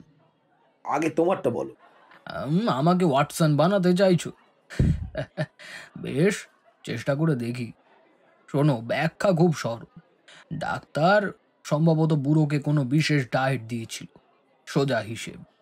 টমেটোর ঘন স্যুপ, কিডনি পুডিং আর ব্ল্যাকবেরি টার্ট। ভেবে পাচ্ছি না কোন ডাক্তার এরকম ডায়েট দেবে। অবাক হইও না, আরে ডাক্তারদের মতি গতি বোঝা মুশকিল, বোঝো না? কখন কোন জিনিস প্রেসক্রাইব করে বসবে তা কেউ বলতে পারে না। ঠাট্টা করছো? আর কোনো ব্যাখ্যা বুঝে আসছে না তোমার মাথায়? আমি সিরিয়াস। তবু যদি বিকল্প ব্যাখ্যা চাও তাহলে একটা সম্ভাবনার কথাই বলতে পারি। নিশ্চয়ই মানসিক চাপে ছিল লোকটা, বেখেয়ালে আজব একটা অর্ডার দিয়ে বসেছিল। কি বিশ্বাস হচ্ছে না? আরে বাবা, এত গম্ভীর হয়ে গেলে কেন? বাপরে, তোমার ভাবভঙ্গি দেখে তো মনে হচ্ছে এই বুড়ো এখনই কোথাও একটা খুন করতে যাচ্ছে। আরে নাও নাও, খাবার জড়িয়ে গেল এদিকে। বন্ধুর হাসির সঙ্গে তাল মেলাতে পারলেন না পোয়ারো। কেন যেন হঠাৎ চিন্তায় পড়ে গেলেন তিনি। যদিও আপাতত এ ব্যাপারে কিছু করবার নেই। সপ্তাহ 3 পর আবার দেখা হলো পোয়ারো আর মিস্টার বনিংটনের। এবার অবশ্য রেস্তোরাঁয় নয়, পাতাল রেলে। যাত্রীদের ভিড়ে শুরুতে কথা হলো না দুজনের। কিন্তু পিকাডিলি সার্কাসের বেশিরভাগ মানুষ নেবে যাওয়ায় কামরার সামনের দিকে ফাঁকা দুটো সিট পেয়ে দুই প্রবীণ বন্ধু পাশাপাশি বসলেন ওখানে। যাক, সিটটা তাহলে পেলাম। স্বস্তির নিঃশ্বাস ফেললেন বনিংটন। ভাবছিলাম পুরো রাস্তা দাঁড়িয়ে যেতে হবে। কি যে দিনকাল পুড়েছে, কেউ কাউকে বিন্দু মাত্র ছাড় দেয় না। কি করবে বলো, এটাই জীবন। ওদের জায়গায় তুমি থাকলে একই কাজ করতে হয়তো। তা অবশ্য ঠিক, এটাই জীবন। আজ আছি কাল নেই, এই ভালো কথা। জীবনের কথা যখন চলেই এলো, জানো নাকি ওই যে গ্যালান্ট অ্যান্ডেভরের সেই দাড়িওয়ালা বুড়ো, সে নাকি গত সপ্তাহে খেতে যায়নি। মলি বেশ চিন্তায় পড়ে গেছে ব্যাপারটা নিয়ে। সত্যি সত্যি বলছো?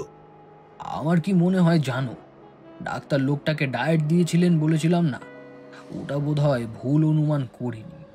নিশ্চয়ই কোনো ধরনের রোগ ব্যাধি হয়েছে বুড়ো, শারীরিক না হলেও মানসিক। ডাক্তারের কাছে গিয়েছিলেন সেই জন্যই। এখন হয়তো অসুস্থতা বেড়েছে, মারা গেলেও অবাক হওয়ার কিছু নেই। কই, দেখে তো অতটা অসুস্থ বলে মনে হয়নি।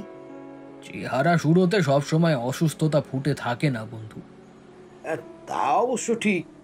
নিজের স্টপেজ আশায় উঠে পড়লেন মিস্টার বনিংটন। যাওয়ার আগে বললেন, কি অদ্ভুত তাই না? লোকটার নাম ধাম সম্ভবত আর কোনোদিনই জানতে পারবো না আমরা, এই দুনিয়ার রীতি। বিদায় নিয়ে ট্রেন থেকে নেমে গেলেন তিনি। বন্ধুর মতামতের সঙ্গে মিলছে না পোয়ারোর চিন্তা। বৃদ্ধ মানুষটিকে নিয়ে কৌতূহলী হয়ে উঠেছেন তিনি।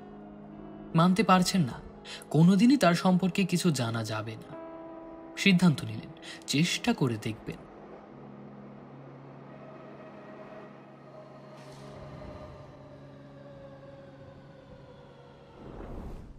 বাড়ি ফিরে নিজের ব্যক্তিগত পরিচারককে বিশেষ কিছু নির্দেশ দিয়ে বাইরে পাঠালেন তিনি। খানিক পরেই পোয়ারোকে দেখা গেল একটি তালিকায় চোখ বোলাতে।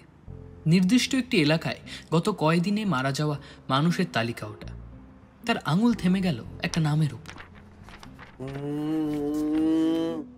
হেনরি গ্যাসকয়েন, বয়স 69। একে দিয়ে শুরু করা যায়। সেদিন সন্ধ্যায় ডক্টর ম্যাক অ্যান্ড্রিউ নামের এক চিকিৎসকের সঙ্গে দেখা করলেন পোয়ারো। ভদ্রলোক বেশ লম্বা, মাথা ভর্তি লাল চুল, বুদ্ধিমান চেহারা, যাতে স্কটিশ। পোয়ারোর নাম শুনেছেন আগে। পরিচয় পেয়ে সদর অভ্যর্থনা জানালেন। তার কাছে হেনরি গ্যাসকয়েনের বিষয়ে জানতে চাইলেন পোয়ারো।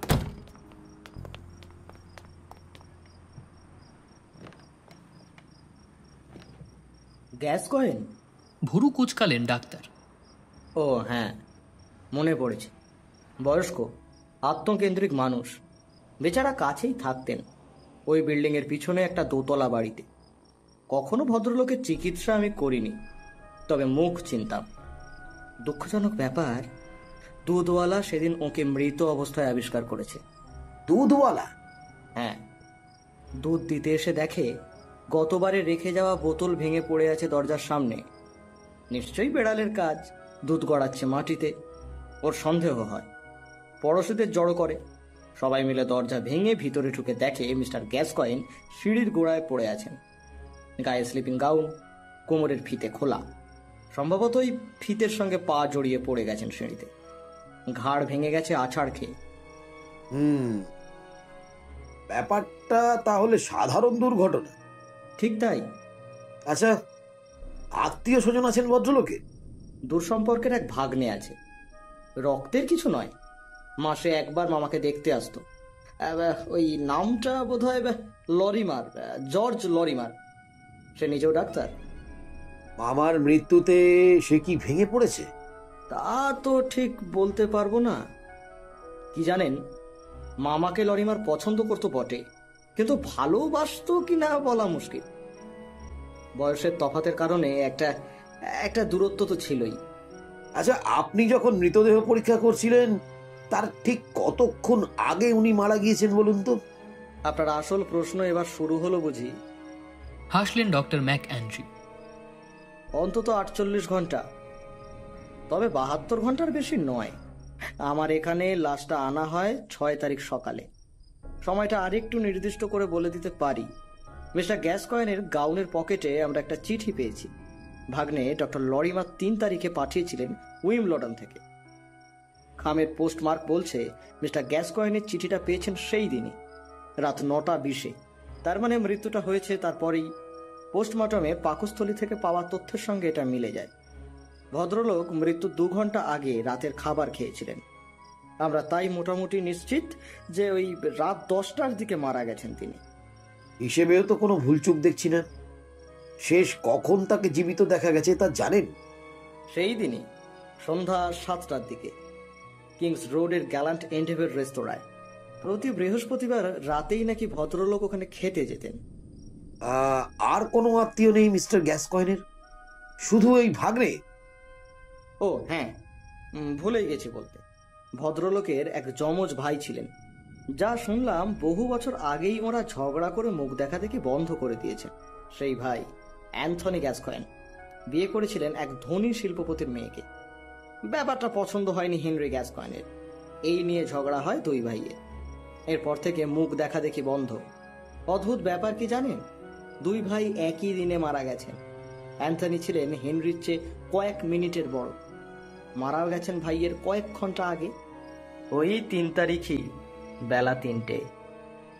কাকতালীয় ব্যাপার নিঃসন্দেহে, কিন্তু বড়ই আজব। কি বলেন? অ্যান্থনি গ্যাসকয়েনের স্ত্রী কি বেঁচে আছেন? বহু আগেই মারা গেছেন ভদ্রমহিলা। অ্যান্থনি থাকতেন কোথায়? সম্ভবত কিংস্টন হিলের দিকে। আমার তো আসলে জানবার কথা নয়। ডাক্তার লরিমাই আমাকে এসে এসব বলেছেন লাশ নেওয়ার সময়। মাথা ঝাঁকিয়ে চিন্তায় ডুবে গেলেন পোয়ারো। তার নীরবতা দেখে ডক্টর ম্যাক অ্যান্ড্রিউ একটু ইতস্তত করলেন। আপনি কিছু সন্দেহ করছেন নাকি? আমি কিন্তু আপনার প্রশ্নের ধারা দেখে কিছুই বুঝতে পারলাম না। পা পিছলে দুর্ঘটনায় মৃত্যু, খুব সরল ঘটনা। তবে আমি যা ভাবছি তা আরো সরল। একটু সামান্য ধাক্কা, এই যা। চমকে উঠলেন ম্যাক অ্যান্ড্রিউ। তার মানে খুন? এই অদ্ভুত সন্দেহের কারণ? সন্দেহ নয়, অনুমান মাত্র। যদি আপনি ওই ভাগ্নেকে সন্দেহ করে থাকেন মাসিও পোয়ারো, বলতেই হচ্ছে আপনার অনুমান ভুল। রাত 8:30 থেকে 12টা পর্যন্ত ডক্টর লরিমার তাস খেলছিলেন তার বন্ধুদের সঙ্গে উইম্বলডনে। পুলিশ কিন্তু তদন্ত করে দেখেছে। কাঁধ ঝাঁকালেন পোয়ারো। তাহলে তো সন্দেহ করার আর কিছুই নেই। এসব ক্ষেত্রে পুলিশ সবকিছু খুব ভালো মতো যাচাই বাছাই করে। আপনি নিশ্চয়ই ভাগ্নের সম্পর্কে কিছু জানতে পেরেছেন, তাই না? মোটেই না। আপনি বলার আগে পর্যন্ত আমি তো জানতামই না যে গ্যাসকয়েনের কোনো ভাগ্নে আছে। তাহলে অন্য কাউকে সন্দেহ করছেন নাকি? তাও না।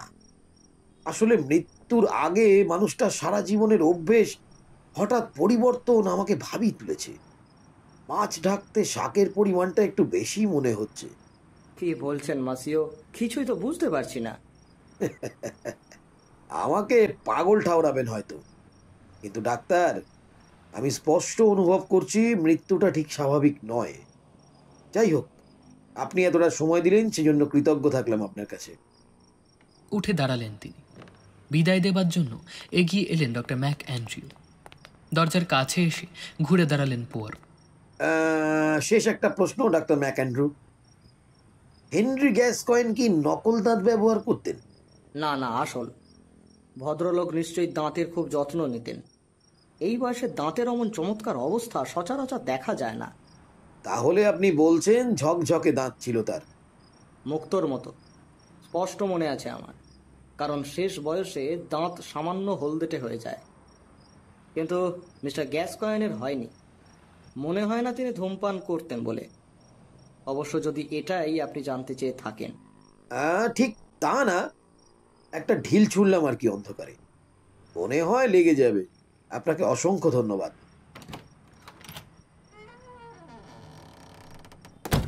ডাক্তারের চেম্বারের থেকে বেরিয়ে এলেন পোয়ারো। রাস্তায় নেবে ভাবলেন তিনি, এবার দেখতে হবে ঢিলটা জায়গা মতো পড়েছে কিনা। গ্যালেন্ট অ্যান্ডেভরে এসে আগের দিনের টেবিলটাতেই বসলেন পোয়ারো। মেনু হাতে যে ওয়েট্রেস এলো সে মলি নয়, অন্য আরেকজন। তার কাছে থেকে জানা গেল মলি ছুটি নিয়েছে। সন্ধ্যা মাত্র 7টা বাজে। রেস্তোরাঁয় কাস্টমারের সংখ্যা কম। সামান্য চেষ্টাতেই মেয়েটার সঙ্গে হেনরি গ্যাসকয়েনের ব্যাপারে আলাপ জমাতে সক্ষম হলেন পোয়ারো। হ্যাঁ স্যার, ভদ্রলোককে চিনি। বছরের পর বছর ধরে তিনি আমাদের এখানে আসতেন, অথচ আমরা মানে ওয়েট্রেসরা তার নামটাও জানতাম না। খবরের কাগজে দেখলাম তিনি মারা গেছেন। ছবি না থাকলে জানতেও পারতাম না। আচ্ছা, যেদিন মারা গেলেন সেদিন রাতেও ভদ্রলোক বোধহয় এখানেই খেয়েছিলেন, তাই না? হ্যাঁ স্যার, সেদিন বৃহস্পতিবার ছিল, 3 তারিখ। প্রতি বৃহস্পতিবারেই ভদ্রলোক এখানে আসতেন, আর মঙ্গলবারেও একদম ঘড়ির কাঁটা ধরে। সেদিন কি খেয়েছিলেন মনে আছে? দাঁড়ান ভেবে দেখি। মুলিগাটানি স্যুপ খেয়েছিলেন, আর বিফ স্টেক পাই, নাকি মাটন, পুডিং খাননি, শুধু অ্যাপেলের পাই, ব্ল্যাকবেরি টার্ট আর পনির। চিন্তা করুন স্যার, এখান থেকে গিয়েই বেচারা সিঁড়ির ওপর থেকে পড়ে গেলেন। পত্রিকায় তো লিখেছেন স্লিপিং গাউনের ফিতে জড়িয়ে নাকি পড়ে গেছেন। অবশ্য অবাক হইনি, পোশাক আশাকের ব্যাপারে ওনাকে সবসময় উদাসীন দেখেছি। সেই পুরনো আমলের স্যুট প্যান্ট পরতেন, ঠিকমতো ইস্ত্রি পর্যন্ত করা থাকতো না। এখানে যে কত কিসিমের লোক আসে। কিছুক্ষণ বকবক করে চলে গেল মেয়েটা। ভালো মতন খাওয়া দাওয়া করলেন পোয়ারো, বেশ প্রসন্ন হয়ে উঠেছেন।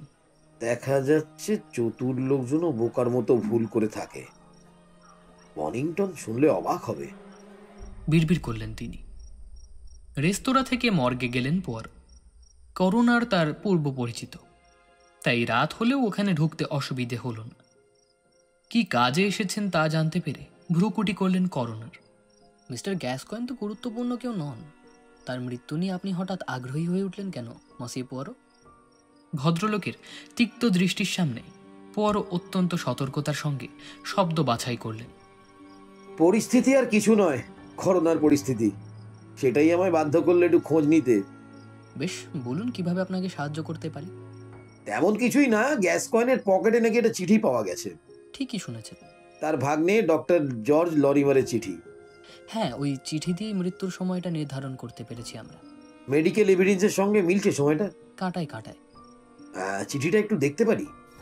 দেখালেন করোনার। খাম আর মূল চিঠি দুটোই হাতে নিয়ে খুঁটিয়ে খুঁটিয়ে দেখলেন পোয়ারো। হাতে লেখাটা কিছুটা স্পষ্ট স্টাইলোগ্রাফির কলমে লেখা। চিঠিটা এরকম: প্রিয় আঙ্কেল হেনরি, দুঃখের সঙ্গে জানাচ্ছি যে আঙ্কেল অ্যান্থনির বিষয়ে যে কাজটি আপনি করতে দিয়েছিলেন তাতে আমি সফল হতে পারিনি। আপনার সঙ্গে সাক্ষাতের ব্যাপারে কোনোই আগ্রহ দেখাননি তিনি। শরীরও খুব খারাপ তার, যে কোনো মুহূর্তে একটা কিছু হয়ে যেতে পারে। আমি আমার সাধ্য মতন চেষ্টা করছি, দুঃখিত যে তবুও কাজটায় সফল হতে পারলাম না। আপনার স্নেহধন্য জর্জ লরিমার। চিঠির উপরে তারিখ দেওয়া আছে 3রা নভেম্বর। খামের উপরে পোস্টমার্কও তাই, বেলা 4:30, 3রা নভেম্বর। সবই বড্ড নিখুঁত, তাই না? আপন মনে বিড়বিড় করলেন পোয়ারো। পরের দিন বেলা চড়বার আগেই কিনস্টন হিলে পৌঁছলেন পোয়ারো হেনরি গ্যাসকয়েনের ভাই অ্যান্থনির বাড়িতে। বাড়ির দেখাশোনা করে মিসেস অ্যামেলিয়া হিল নামের মাঝবয়সী এক মহিলা। প্রয়াত অ্যান্থনি গ্যাসকয়েনের দেখাশোনা আর রান্নার কাজটাও সেই করত। বিদেশি এক গোয়েন্দাকে দেখে মহিলা প্রথমে বেশ আড়ষ্ট হয়েছিল, কিন্তু মিষ্টি কথায় খানিক পরেই তাকে গলিয়ে ফেললেন পোয়ারো। সহানুভূতিপূর্ণ এক শ্রোতাকে পেয়ে মহিলাও মনের সমস্ত কথা উগড়ে দিতে লাগলো পেটের ভিতর থেকে। জানা গেল গত 14 বছর ধরে সে অ্যান্থনি গ্যাসকয়েনের সেবা করে আসছে। কাজটা অনেক কঠিন, অন্য কেউ হলে কবেই এই কাজের মুখে লাথি মেরে চলে যেত। আচার ব্যবহার ভালো ছিল না লোকটার। তাছাড়া ছিল কিপ্টের এক শেষ। টাকা পয়সার কমতি ছিল না, কিন্তু খরচের কথা উঠলেই যেন রাজ্যের ভয় দেখা দিত তার মাঝে। বেতন পর্যন্ত ঠিক মতন দিতে চাইতেন না। এই যে সে অ্যামেলিয়া হিল, কত যত্ন করে এই 14টা বছর তাকে দেখে শুনে রাখল, বিনিময়ে তার জন্য কি কিছু রেখে যেতে পারতেন না? অথচ রাখেননি। কিছুই জোটেনি বেচারি হাউসকিপারের ভাগ্যে। বহু বছর আগে নাকি অ্যান্থনি এক উইল করেছিলেন। তার মৃত্যুর পর সমস্ত টাকা পয়সা আর সহায় সম্পত্তি পাবে তার ভাই হেনরি। সেই উইল নাকি এখনো বলবৎ আছে। খুব অন্যায় করা হয়েছে আপনার সঙ্গে, সহানুভূতি জানালেন পোয়ারো। আচ্ছা, ওর ভাই হেনরি কি কখনো টাকা পয়সা চাইতে দেখেছেন? নিজে হয়তো আসেননি, কিন্তু অন্য কারো মাধ্যমে। ডক্টর লরিমারের কথা বলছেন? ভুরু কোচকালো মিসেস হিল। কয়েকবার আসতে দেখেছি তাকে, কিন্তু আমি তো জানতাম দুই মামার রাগ ভাঙিয়ে মিল করাতে চাইছিলেন তিনি। আচ্ছা, এই ব্যাপারে মিস্টার গ্যাসকয়েনকে কিছু বলতে শোনেননি? জিজ্ঞেস করলেন পোয়ারো। ভাইকে দু চোখে দেখতে পারতেন না আমার মনে। টাকা পয়সার কথা উঠলে তো দূর দূর করে তাড়ানোর কথা, যেই আসুক না কেন। আরও কিছুক্ষণ মহিলার দুঃখ কষ্টের কাহিনী শুনতে হলো পোয়ারোকে। তারপর কাজের অজুহাত দেখিয়ে উঠে পড়লেন তিনি। ডিনারের খানিকক্ষণ পরে উইম্বলডনে হাজির হলেন পোয়ারো, ডরসেট রোডে ডক্টর জর্জ লরিমারের বাসায়। ডাক্তারের ব্যক্তিগত চেম্বারে বসতে দেওয়া হলো তাকে। একটু পর এসে গেলেন লরিমার। দেখে বোঝা গেল ডিনারের টেবিল থেকে উঠে এসেছেন। আমি কিন্তু রোগী নই ডাক্তার, সৌজন্য বিনিময় শেষে বললেন পোয়ারো। তবে হ্যাঁ, যেহেতু বয়স হয়েছে তাই আমি সরাসরি কথা বলতে পছন্দ করি। উকিল না পাঠিয়ে তাই আমি সশরীরেই এলাম। হাবে ভাবে বোঝা গেল লরিমারের মাঝে কৌতূহল জাগ্রত হয়েছে। কথা বলার ফাঁকে তাকে খুঁটিয়ে খুঁটিয়ে দেখলেন পোয়ারো। চেহারায় কোনো বিশেষত্ব নেই, ক্লিন শেভড, মাঝারি উচ্চতার মানুষ, চোখ দুটো ফোলা ফোলা, দেখেই মনে হয় যেন ঘুম থেকে উঠে এসেছেন কেবল। উকিল? একটা ভুঁড়ু উঁচু হলো লরিমারের। অর্ডার উকিলের কথা আসছে কেন? উকিলদের আমি মোটেই পছন্দ করি না। আপনি আসলে কে বলুন তো? নিজের একটা ভিজিটিং কার্ড বের করে তার হাতে দিলেন Poirot. Hi, I am Hercule Poirot, private detective. চোখ মিটমিট করলো লরিমার। প্লিজ প্লিজ বসুন বসুন। একটা চেয়ার টেনে ডাক্তারের মুখোমুখি বসলেন পোয়ারো। বললেন, আমার বেশিরভাগ মক্কেলই মহিলা। সরকারি পুলিশকে বিশ্বাস করতে পারে না ওরা। সমস্যা দেখা দিলে সেটা প্রাইভেট ডিটেকটিভের মাধ্যমেই সমাধান করতে চায়। শুনে খুশি হলাম, কিন্তু এসব আমাকে শোনাচ্ছেন কেন? বলছিলাম, কয়েকদিন আমার কাছে এক বয়স্কা ভদ্রমহিলা এসেছিলেন। বহু বছর আগে স্বামীর সঙ্গে ঝগড়া করে তিনি নাকি আলাদা হয়ে গিয়েছিলেন। এই স্বামীটি আর কেউ নন, আপনার প্রয়াত মামা মিস্টার গ্যাসকয়েন। কি যাতা বলছেন? আমার মামি মানে মিসেস গ্যাসকয়েন তো বহু বছর আগে মারা গেছেন। অ্যান্থনি গ্যাসকয়েনের কথা বলছি না ডক্টর লরিমার, আমি বলছি মিস্টার হেনরি গ্যাসকয়েনের কথা। কি বললেন? Uncle Henry? উনি তো বিয়েই করেননি। করেছেন ডাক্তার লরিমার, করেছেন। সন্দেহের কোনো অবকাশই নেই। ওই মহিলা আমাকে তাদের বিয়ের সার্টিফিকেট পর্যন্ত দেখিয়েছেন। না, আমি বিশ্বাস করি না। আপনি আপনি মিথ্যা কথা বলছেন। প্রায় চেঁচিয়ে উঠল লরিমার। মুখ থেকে রক্ত সরে গেছে তার। খুব খারাপ হলো ব্যাপারটা, তাই না? মিছিয়ে মিছিয়ে আপনি একটা খুন করলেন। শান্ত গলায় বললেন পোয়ারো। খুন? গলা কেঁপে উঠল লরিমারের। আমি? কাকে? সেটাও বলে দিতে হবে। সঙ্গে পুলিশ নিয়ে এসেছি, বাড়ির বাইরে অপেক্ষা করছেন ওরা। থানায় যাবার পর অভিযোগপত্র দেখে নেবেন না হয়। কিছু বলবার চেষ্টা করলো লরিমার, কিন্তু মুখ দিয়ে শব্দ বেরোল না। সদর দরজায় টোকা পড়তে শুরু করেছে। নিশ্চয়ই পুলিশ। ভালো কথা। দেখতে পাচ্ছি আপনি ডিনারেও ব্ল্যাকবেরি টার্ট খাচ্ছিলেন। বদভ্যাস। এটা ঠিক যে ওতে প্রচুর ভিটামিন আছে, কিন্তু ডক্টর লরিমার, ব্ল্যাকবেরি কখনো কখনো মানুষের গলায় ফাঁসির দড়িও পড়াতে পারে। আপনি তার জল জ্যান্ত দৃষ্টান্ত, বললেন পোয়ারো। কদিন পর গ্যালেন্ট অ্যান্ডেভরে বসে মিস্টার বনিংটনের কাছে সবকিছু ব্যাখ্যা করলেন পোয়ারো। ব্যাপারটা সেদিনই আমার মধ্যে খটকা জাগিয়ে তুলেছিল বন্ধু। মানব জাতি হলো অভ্যাসের দাস। সারা জীবনের অভ্যাস সহজে বদলাতে পারে না মানুষ, যত মানসিক চাপের মধ্যেই পড়ুক না কেন। হ্যাঁ, চাপের মুখে অদ্ভুত কাণ্ড ঘটিয়ে বসতে পারে, তা স্বীকার করতে পারি। ধরো তুমি প্রচন্ড মানসিক চাপের মধ্যে পড়েছো, মনের ভুলে ঘরের পায়জামা পরে রেস্তোরাঁয় চলে আসতে পারো, কিন্তু পায়জামাটা কিন্তু তোমারই হবে। অন্যের পায়জামা পরে তুমি কখনো বের হতে পারবে না বন্ধু। এবার কেসটার দিকে তাকাও। যে মানুষ জীবনে কখনো ঘন টমেটো স্যুপ আর ব্ল্যাকবেরি টার্ট খায়নি, তিনি কি করে অস্থিরতার মুহূর্তে ওই খাবারের ফরমায়েশ দেন? তুমি বলেছিলে তিনি বেখেয়ালে ছিলেন, কিন্তু আমি বলবো বেখেয়ালে মানুষ সেই খাবারেরই অর্ডার দেবে যা সে সচরাচর খেয়ে থাকে। বরং অর্ডার পাল্টাতে গেলে মাথা ঠান্ডা থাকা দরকার। ওই ঘটনা শোনার পরই আমার মনে হলো কোথাও গড়বড় আছে। কথা হলো, বিকল্প ব্যাখ্যা কি হতে পারে? অনেক ভাবলাম, কিন্তু একটা ব্যাখ্যা বের করতে পারলাম না। দুশ্চিন্তায় পড়ে গেলাম, কিছুতেই মেলাতে পারলাম না ঘটনাটা। পরে তোমার মুখে শুনলাম বুড়ো উধাও হয়ে গেছেন, দীর্ঘদিনের অভ্যেস ত্যাগ করে রেস্তোরাঁয় আর আসছেন না তিনি। এর অর্থ একটাই হতে পারে, মারা গেছেন ভদ্রলোক। স্বাভাবিকভাবে না অস্বাভাবিকভাবে জানার জন্য তদন্ত শুরু করলাম। তদন্তে বেরিয়ে এলো সত্যি মারা গেছেন তিনি, কিন্তু মারা যাওয়ার আগে সন্ধ্যা 7টায় এই রেস্তোরাঁয় এসেছিলেন। 7:30টার দিকে ডিনার করেছেন। এর 2 ঘন্টা পর সব শেষ, কোথাও কোনো গড়বড় নেই। পাকস্থলী, পোস্টমর্টেম, স্লিপিং গাউনের পকেটে চিঠি, সব কিছু বড় বেশি নিখুঁত।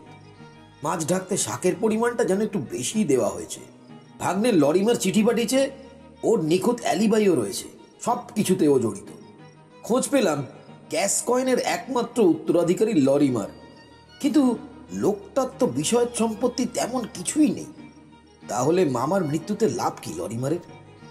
উত্তর পাওয়া যায় একটু উল্টো দিকে চিন্তা করলে। হেনরি গ্যাস কয়েন না, আমাদের নজর ফেরাতে হবে তার যমজ ভাই অ্যান্থনি গ্যাস কয়েনের দিকে। ধনী এক মেয়েকে বিয়ে করেছিলেন তিনি, অতএব স্ত্রীর মৃত্যুর পর সবকিছুর মালিক হয়েছেন ভদ্রলোক। হাড় কিপটে ছিলেন অ্যান্থনি। টাকা পয়সা কমা তো দূরের কথা, বরং আরো বেড়ে যাওয়ার কথা এতদিনে। বহু বছর আগে একটা উইল করেছিলেন, সেই মোতাবেক তার মৃত্যুর পর সম্পত্তির মালিক হওয়ার কথা ছিল হেনরি। আর হেনরি মারা যাওয়ার পর সব পাবে লরিমার। এই সূত্রটা পাওয়ার পর বাকি সব সহজেই আন্দাজ করা গেল। কিন্তু সবই তো তোমার অনুমান, প্রমাণটা পেলে কিভাবে? বলছি, নিজেকে ডক্টর লরিমারের জায়গায় কল্পনা করো। ও তার 2 মামারই মৃত্যু কামনা করেছে। কপাল জোরে কদিন থেকে অ্যান্থনির বাসায় যাওয়া আসা করছিল 2 ভাইয়ের মধ্যে মিল করানোর জন্য। এই অবস্থায় 2 তারিখ দুপুরে অ্যান্টনিকে দেখে ও নিজের ডাক্তারি বিদ্যা থেকে বুঝতে পারে ভদ্রলোক বড়জোর রাতটা টিকবেন। চতুর ডাক্তার লরিমার তক্ষুনি নিজের অন্য মামা হেনরিকেও সরিয়ে দেওয়ার নকশা আঁটে। 2 তারিখেই ও একটা চিঠি পাঠায় উইলিম্বলডন থেকে। তারিখের জায়গায় 2-এর বদলে 3 লিখে রাখে। পরদিন দুপুরে অ্যান্থনির মৃত্যুর খবর পেয়ে ও ছুটে যায় হেনরির বাড়িতে। এরপর সিঁড়ির উপর থেকে ধাক্কা দিয়ে ফেলে তাকে খুন করে। পোস্টমর্টেম রিপোর্টে আছে মৃত্যুর 2 ঘন্টা পূর্বে খাওয়া দাওয়া করেছেন হেনরি। ঠিক রাতের খাবার নয়, ওটা ছিল দুপুরের খাবার। এরপরের কাজ আরও সহজ। হেনরি গ্যাস কয়েন সেজে 7টায় রেস্তোরাঁয় আসা, ডিনার শেষে জোরে গাড়ি চালিয়ে 8:30টার সময় তাসের আড্ডায় গিয়ে উপস্থিত হওয়া। খুব কঠিন কিছু নয়, কি বলো? কিন্তু খামের উপরে পোস্টমার্ক? সহজ ব্যাপার বন্ধু। কলমের খোঁচায় ইংরেজি 2-কে 3 বানিয়ে দেওয়া আর কি কঠিন কাজ। তারিখ পাল্টে খামসহ চিঠিটাও ঢুকিয়ে দিয়েছে হেনরির পকেটে। কেউ তো আর খামটা খুঁটিয়ে লক্ষ্য করেনি, আমি ছাড়া। তবে এইসব আসলে কিছু নয়। যে জিনিস আমার মনে প্রথম সন্দেহ জাগিয়ে তোলে সেটা ছিল ওর দেওয়া খাবারের ফরমাস। ভালো ছদ্মবেশ নিতে জানে লরিমার। মামার সাজ, হাঁটা চলা, কথা বলার ভঙ্গি সব রপ্ত করেছিল ঠিকই, কিন্তু খাদ্যাভ্যাসটা নকল করতে পারেনি। লরিমার এই রেস্তোরাঁয় হেনরি গ্যাস কয়েনের বেশে খেতে এসেছিল আসলে 2 বার। একবার খুনের রাতে, আরেকবার হচ্ছে এই সোমবার, যে সপ্তাহে আমরা খেতে এসেছিলাম। প্রথমবার আসবার কারণ ছিল নিজের ছদ্মবেশ যাচাই করে নেওয়া, আত্মবিশ্বাস বাড়িয়ে নেওয়া। ডাক্তার ম্যাকঅ্যান্ড্রু কাছ থেকে জেনেছি হেনরি গ্যাস কয়েনের দাঁত ছিল ঝকঝকে সাদা, কিন্তু ব্ল্যাকবেরি খেলে কারো দাঁত সাদা থাকতে পারে না, বিশেষ করে যদি মারা যাবার 2 ঘন্টা আগে খেয়ে থাকে। হেনরির পাকস্থলী পরীক্ষা করিয়েছি পরে, তাতে ব্ল্যাকবেরি চিহ্ন মাত্র পাওয়া যায়নি। লরিমারের বাড়িতে গিয়েছিলাম এসব সন্দেহ ঠিক কিনা তা মিলিয়ে দেখতে। মিথ্যে এক মামির গল্প শুনিয়ে তাকে ভড়কে দিয়েছি। প্রতিক্রিয়া দেখে নিশ্চিত হয়েছি একটুও ভুল হয়নি আমার। তাছাড়া ওর দাঁত দেখে বুঝতে পেরেছি ব্ল্যাকবেরিটাটের আসল খাদক কে। সব কিছুই প্রমাণ করতে পেরেছি শেষ পর্যন্ত। পোয়ারোর কথা শেষ হতেই উদয় হলো মলি। টেবিলের উপর নামিয়ে রাখলো স্টাফ করা টার্কি আর 1 পাত্র ব্ল্যাকবেরি টাট। এগুলো আজ আর আমার মুখে রুজবে না, উদয়স্বরে বললেন বনিংটন। মলি, ব্ল্যাকবেরির বদলে একটু সাগো পুডিং নিয়ে এসো বরং।